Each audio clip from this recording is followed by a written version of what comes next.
John Rowley and Jeremy Whiteford here today with the next edition of the 2020 Experience podcast. This week's a little different. It's going to be a quick one. We are here to talk about something that is centric to our gym coming up the next couple weeks.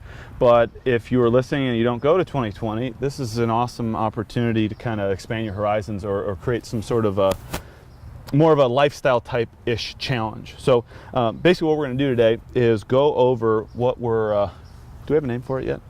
No, we don't have a name for it. We don't have a name for it yet. We should ask...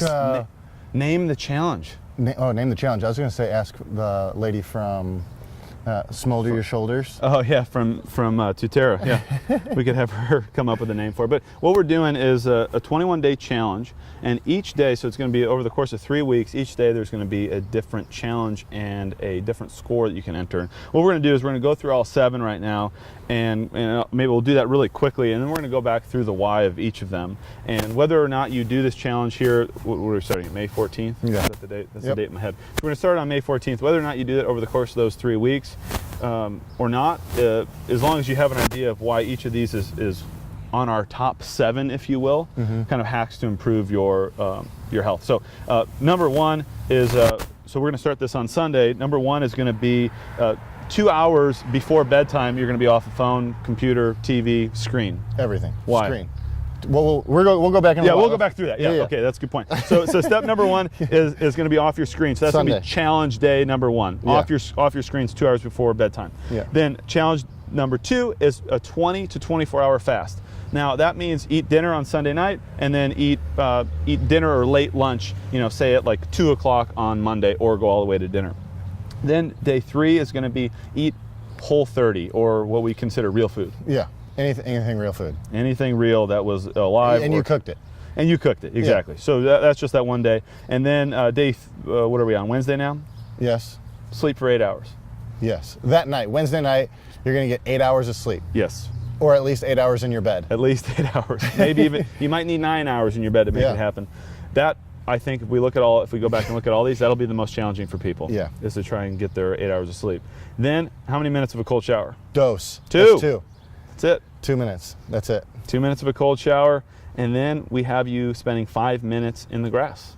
Barefoot. Just barefoot. Yeah, just stand outside in the grass. Walk around for a little bit. Outside in the grass. And then the final day is 5 minutes of breathing. Just concentrated breath effort. That would sound like what? Do a couple more. If you can see that, you just see he's breathing easy. If you can hear it, you can hear he's huffing and puffing a little bit. So 5 minutes of that. That felt good just doing that. It does feel good. It totally does. So those are our 7 challenges. Yeah, I mean just daily challenge. Daily challenge. Yeah. So the same way we come in and we input a score in Wodify. Shout out to Patty. This was her idea. Like we're trying to come to, people are like, hey, we need another nutrition challenge. You need another nutrition challenge. I'm like, you need to challenge yourself.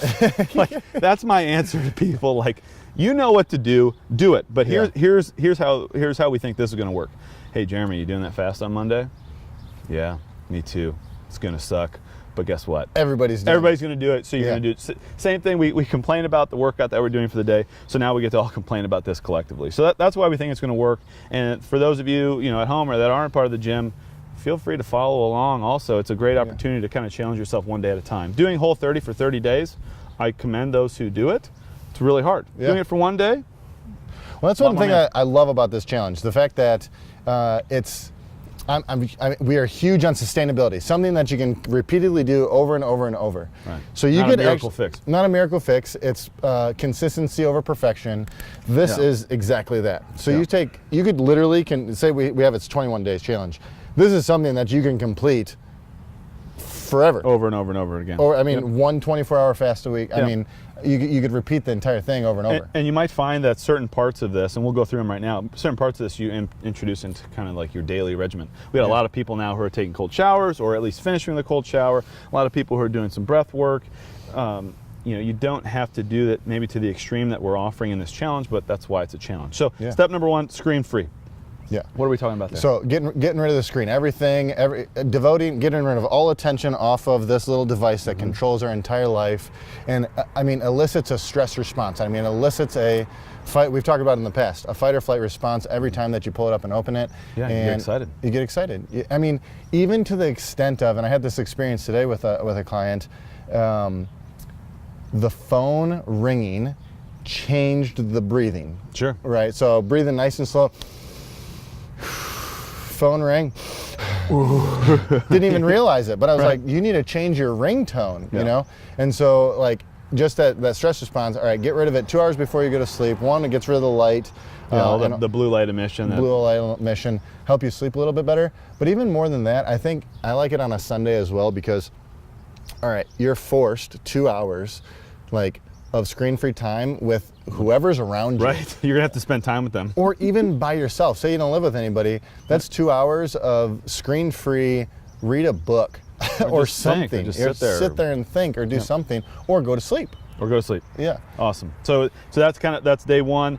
You know, we're going to put out some scientific benefits to doing all this stuff, but you know, the big thing is allowing your body temperature to cool off, getting the blue light out of your system, and then really spend some time with people you care about. It's all about like interaction with people. Dedicated time. Yeah. So Monday morning you wake up, your score is going to be 0 or 1. Monday, you're going to eat dinner on Sunday night. And you're going to try and go, and this is, no teenagers are allowed to participate, must be 18 years or older. You don't, if you're a kid, you don't need to be doing this fasting notion. Adults, it's a pretty darn good thing to clean the slate, okay? Unless you're pregnant and nursing, trying to get pregnant, all that sort of stuff. But if you don't fall under any of those classifications. If you're no special category, you can do this. Yes. Yeah. Yes, absolutely right. So 20 hours is not that big a deal. It's kind of like making it till 1 o'clock. Yeah, maybe that's your busiest day. So Mondays are your busiest day. That's you wake up and you just start crushing things. Go. You start forgetting about everything. Coffee is fine. Bone broth is fine. Like we're not going to be like super strict on water only because we like, you know, coffee or tea is great to keep your energy up. But what are some of the benefits? Why is that on day one? Day one, start your day off right. I know you say how much more productive you are when you're not eating. Right. You're not, nothing's, you know, bogging you down or anything like that. But I mean, we talked about that one video that we put on Facebook. The whole, all right, here's your stack of papers. All right, well, you give your body an opportunity to knock out that entire stack of papers in the first day of the week. This is your stack of papers. For those of you listening, I'm pinching my belly fat. That's your stack of papers that you get to burn through. So what we're trying to do is trying to help you learn how to be more metabolically stable. And a lot of times you get that hunger craving at 10 a.m. Are you hungry or are you thirsty? See if you're thirsty at first. We're not talking about starvation here. It's a completely different deal. We're just trying to teach your body how to be a little bit more stable and learn how to burn fat. You're not going to burn muscle. And you can, we'll post some more information about why you won't, but especially in a 24-hour window. But teach you how to be more metabolically stable and create a better relationship with food. Yeah. And that timing. So that's kind of the, you know, technically day 2. Why Whole30 on day 3? Give your body. So after the fast, you want to come back and. What do you have a tendency to do after a fast? Oh, crush something. Right. Eat a pizza or something. Yeah. I mean, I was thinking that you just said it out loud. So I'd like pizza too. Yeah. So instead of so this is Monday night now. Yeah, Monday night. So instead of, you know, coming back and crushing a pizza or crushing a bunch of food, be like, I'm going to destroy everything. Let's bring it back with something that you cooked. So maybe the end of the fast, there goes a bird. Birdie. There goes a bird. Maybe at the end of that fast, you there goes you have some quality food. Yeah. Right. Introduce something back into your system after you haven't eaten for a while. Yeah. And something good quality. Because if you gorge on just a bunch of refined carbohydrates, your gut is just going to take a big lump. Then you're gonna, it's gonna hurt. Not going to feel good, and then you're going to go, oh, fasting didn't work for me because I felt like crap afterwards. Yeah. And we kind of said, so I like to start with some kind of a light salad, you know, as an appetizer. So maybe I'm starting to prep dinner. I'll start with something light, and if I'm too lazy to make a salad, I'll just eat some sauerkraut or any sort of like easy vegetable that I have access to, and then you work your way into a normal dinner, eating something that is real, not out of a box, and something that you cooked. So it's a great force there Monday night and Tuesday night to make dinner for you, for your family, for your friends. Day what are we on? We're on day 4 now, technically day 4. Yeah, Wednesday. So this is gonna be a tough one. Yeah. This is going to be the hardest one. 8 hours of sleep. And it's going to be, I think this one's going to require the most preparation, right? You have to have all your stuff done, you're planning, you're set up for the next day, or however you organize yourself, and be ready to go to sleep at a specific time. Like set an alarm, like not necessarily set an alarm, but like set yourself like, hey, I'm going to go to sleep tonight at 8 o'clock. Yes. And then they'll give you priority to, hey, I got to get all this stuff done by 8 o'clock so I can at least be in my bed and just decompress. And then one of the tools that you have in your toolbox is the Sunday night you got off your screen 2 hours ahead of time. That'd be great. If you have a hard time winding down at night, you maybe implement that hack as well on Wednesday to try and get yourself to calm down. Yeah, because so there's a difference there. So being in bed and sitting on your phone like this does not count. You're not in bed. That's not in bed. Your body still thinks, so if you're on your screen, whenever you get off of your screen, it's 2 hours from then where you can start to release melatonin. So you want to get off that screen before it's bedtime so that you can swap the cortisol for melatonin. Cortisol is the stress hormone. You want the melatonin to kind of start to knock you out. Yeah. And if that doesn't happen until 2 hours after you lay in bed, you're delaying quality sleep. Yeah. And we can't afford to do that. So we're gonna, the benefits there are it helps you get in a more parasympathetic state, a relaxed state. You're recovering tissues. You come to the gym to get fit, but when do you actually get fit? When you recover. When you're sleeping. Yeah. So take the sleeping. We talked about serious. that last week. When you come to the gym, you're actually getting weaker. I mean, we'll talk about it every week. Yeah. It's a You're great getting reminder. weaker at the gym. All right, so we're on Thursday now. We got 8 hours of sleep. We wake up in the morning. Cold shower. Boom. Just knock it out right first in the day. You already Don't even think about it. start your day with success. Yes. That's like Tim Ferriss says, wake up, make your bed, right? It's a hard thing to do, and if you cross that off your list, everything else gets incrementally easier. Yeah. What do they say? Hard choices, easy life. Easy choices, hard life. Yeah. So make the hard choice right off Make the a bat. hard choice right out of the gate. Here, tips and tricks for the cold shower. If you're starting Yeah. it off hot, right? So I'll find myself sometimes still talking to myself. It's just uncomfortable. Ain't gonna kill you. It's just uncomfort, right? I did that today. Yeah. It's like, I don't want to take a coach. Like, this is going to be so just turn it, and I stick my head right off in the bat. Right off Yeah. the bat, just get it under, and then try and get to nasal breathing as quickly as possible. So if you can, it might be like this, but it'll help you slow you down and give you more of a parasympathetic, get you more in that parasympathetic state, and get you there a little bit quicker, and just chill. Just chill. Like literally. You're gonna chill. But hang out there, and then make a couple circles. I know whenever it goes onto my back, and then I go back and head back around, armpit back. Yeah, and then just get it over with. Yeah, 2 minutes. And then one of the things that works for me is I'll take a big breath in, and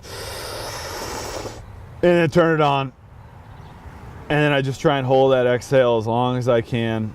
Oh, and another thing. And then I'm in it. For all those people that want the long flowing locks. Yeah. Right? It's supposed to be good for your hair, right? It is, yeah. But what you do is you put conditioner in your hair first, right? And then you rinse it out with the cold water. I mean, that's legit, because what happens is hair follicles close up, it keeps all the conditioner in there. Cool. Will that help with balding? No. Oh, once it's shiny, you have no choice. You have no choice of getting hair back. Unbelievable. Okay. And you also burn fat. Oh yeah, we didn't talk about most. We didn't talk about that, but that's a big thing that kind of gets me as a reminder. Like, hey, I didn't eat that well yesterday. I need to burn some of this off. Yeah. Let's hop in the cold shower. Because your body's going to rip through all that stored sugar, and then eventually it's going to help you fat adapt a little bit quicker. And then it's also good for your circulatory system. So there's a lot of benefits. Huge benefits of cold. And those are just a couple to name a few. So then, whatever day we're on now, we're on day 5 or 6, something like that. Day 6. We're going to get in the grass. Yeah, go stand outside, take your shoes off, and just walk shoes around. off, barefoot, Yeah. in the grass, in the dirt. You can even do it on concrete. I mean, if you can only do it on concrete, do it on concrete. But if you can't do it in the regular grass, you can. And there is energy in the earth, and we need that grounding force. The negative, I believe they're electrons. The negative electrons. And if you're listening and I'm wrong, please correct me. But basically, what you're doing all day is you're emitting positive energy, and then you wear these insulators that keep you insulated from the actual earth, and it basically helps you lock in kind of your circadian rhythm, or they call it biological rhythm. But it's a great hack if you're traveling or if you're crossing time zones. You go and stand in the dirt wherever you are, and you might notice that you sleep a little bit better, that you calm down. If you're a Whoop person, you might notice that your HRV goes up. But to me, it's kind of like taking 5 minutes just to kind of own. I was gonna say, if there's nothing else, it's just gonna decompress your day. Yeah. Like, go stand out and just enjoy the outside a little bit. We're stuck inside so much. Just go outside. Yeah, and there's studies that say it reduces inflammation and all these other deals. But if nothing else, you're just taking 5 minutes to just for yourself to chill out. Enjoy the weather. Last but not least at all is a little bit of breathing. Yes. I mean, doesn't what do we have in there? 5 minutes? 5 minutes. 5 minutes of breathing. That's like set a timer and just sit there. This will probably be as hard as the sleep. Probably. I mean, because you have to set aside 5 minutes. Can you? Well, but you got to concentrate for 5 minutes. Yeah. Well, that's what it'll be practice. Even if you set a timer and you're not concentrating for the whole 5 minutes, at least you're breathing, right? So, right. Like maybe week 1, you start off and you're just set a timer. You sit there, close your eyes, in through the nose, try and fill your belly up full of air, and then fill up your chest, and then fill up your head, and then just release it, and then. Yeah, and we're trying to concentrate here on nasal breathing, so we can get you in that or that relaxed state. Yep. So focus on nasal breathing in. You can exhale through the mouth. If you're doing this late at night, and you really want to calm down, you can kind of do the box breathing where you pick a couple of seconds, go in, hold for the same amount, go out for the same amount, hold for the same amount. So in 5, 4, 3, 2, 1, hold. 5, 4, 3, 2, 1, out. 5, 4, 3, 2, 1, hold. 5, 4, 3, 2, 1, and repeat the process over and over. I mean, that'll just calm you down. Like you can't. I mean, if you make it all if you do that in bed, you might not make it all 5 minutes. You probably pass out. Your alarm clock might wake you back up. The 5-minute timer. So that's basically what our week's going to look like. We said we were going to keep this short. We kind of did, but basically what we're looking to do is do this over the course of 7 days. You'll do each of them 3 times. The first time, I don't want to set you up for failure, but you might do 18 hours of the fast. That's fine. Yeah. You note it and Wodify. Made it 18 hours. Okay. Next time, I made it 22 before I was ravenous and hungry or I didn't feel good. Eat. There's no one forcing you to do this. It's just something we want you to play with. Think about what you're eating. Try not to eat just based on the clock. Yeah. And then, the screen time, get off your phone. Maybe try that a couple times. Maybe try that on Wednesday when you get the good night's sleep. Maybe, you try that on Sunday. Maybe you try that all week. I don't know. There's going to be overachievers here. Yeah. But basically, we've got one, intermittent fast, which we've had tremendous amount of success with. The whole 30 is hard to do for 30 days. It's nice to do it incrementally. We got a lot of people doing cold showers. Try it. You might do it every single day during this whole deal. Yeah. Learn how to just take time, go outside. That might be the only there's a lot of days where that's the only time I spend outside. Yeah. Which is insane, for sure. But go spend some time in the grass, breathe a little bit, and hopefully over the course of these 21 days, you might not have these like insane results, but your world should be opened up a little bit to you've created new better experiences. lifestyle habits. Right. Yeah. Exactly. I mean, way better lifestyle habits. And it's sustainable. That's the biggest thing. Yes, it's sustainable for a long time. Right. Yeah, and that's what we got to push home is like it's one day each week. You're doing it with a bunch of people. Yes. Come in, crush it, and just do it. Correct. Shared suffering. We found a lot of success with that in the gym, and we're hoping that you can find the same over the course of 21 days starting, remind me? May 14th. May 14th. Yeah, it's going to be over a holiday, which we don't like doing nutrition challenges, but it's only one day of the week. Yeah.